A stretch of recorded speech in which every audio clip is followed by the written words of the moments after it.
போங்க, உங்க மேல நான் கோவமா இருக்கிறேன். வீடியோ எடுக்கிறதுக்கு நல்லா மேக்கப் பண்ணின்னு வந்துட்டுங்கிற, அப்புறம் கோவமா இருக்கிறேன்னு வேற சொல்ற. நேத்து வீடியோல என்ன பைத்தியம்னு சொன்னீங்க. எங்க ஃப்ரெண்ட்ஸ் எல்லாம் என்ன திட்டுறாங்க.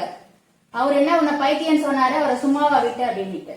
தும்மனதுக்கெல்லாம் சகுனம் பார்த்தா கோவம் வருமா வராதா? பைத்தியம் தான் சொல்லுவாங்க.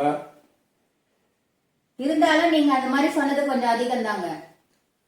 அது அப்படியே விட்டுட்டு இருந்தா நீயும் உயிரோட கோழி குஞ்சு ஏதாவது முழுங்கிட்டு செத்து போயிருப்ப. என்னது? கோழி குஞ்சு முழுகி இருப்பேனா?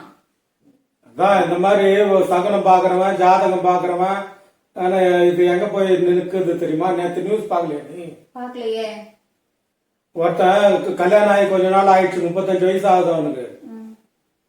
குழந்தை பிறக்கலான்ட்டு கோழி குஞ்சு உயிரோட முழுங்கினா குழந்தை பிறக்கணும் எவனோ ஒரு ஜோசியம் சொன்னானா. இவன் என்ன பண்ணிருக்கான், கோழி குஞ்சு எடுத்து உயிரோட முழுங்கிட்டு இருக்கான். முழுங்கினவன் மூச்சு திணறி செத்து போயிட்டான். அதுக்கப்புறம் அந்த கோழி குஞ்ச உயிரோட எடுத்துட்டாங்க. அதுக்குதான் இந்த மாதிரி சகுனம் எல்லாம் பார்க்க ஆரம்பிக்கும் போது தடுத்து நிறுத்தணுன்றதுக்காக தான் சொன்னது.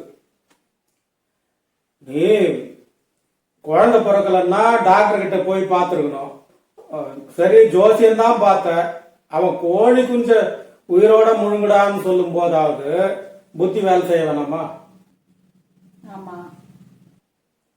ஐயோ பாவங்க, அவங்க பொண்டாட்டி சின்ன வயசுல விதவி ஆயிட்டாங்களே. என்ன பண்றது? இப்போ கல்யாணத்துக்கு முன்னாடியே அவங்க ஜாதகம் எல்லாம் பார்த்துருப்பாங்க. ஆமா. 2 பேருக்கும் மாங்கல்ய பாக்கியம் இருக்குது, குழந்தை பாக்கியம் இருக்குது. இதெல்லாம் இருந்தா தானே கல்யாணமே பண்ணிருப்பாங்க. ஆமா, 10ல 9 பொருத்தமாவது இருந்தாதான் பண்றாங்க. ஜோசியம் பாக்குறதுன்றதே தப்புன்னு புரியுதா? ஆமா. இப்போ முதல்ல உனக்கு மாங்கல்ய பாக்கியம் கெட்டியா இருக்குது, குழந்தை பாக்கியம் நிறைய இருக்குதுன்னு சொல்லி பொருத்தம் சொன்னான் பாரு அந்த ஜோசியம். ஆமா. அவனை போய் இவங்க அடிக்கணுமா, இல்ல எதனா கோர்ட்ல வழக்கு போடணுமா? இப்ப யார் மேல குத்தம் சொல்றது? முதல்ல பார்த்த ஜோசியம் மேலயா, இல்ல இப்ப ஜோசியம் பார்த்து கோழி குஞ்சிய முழுங்க சொன்னான் அவனையா?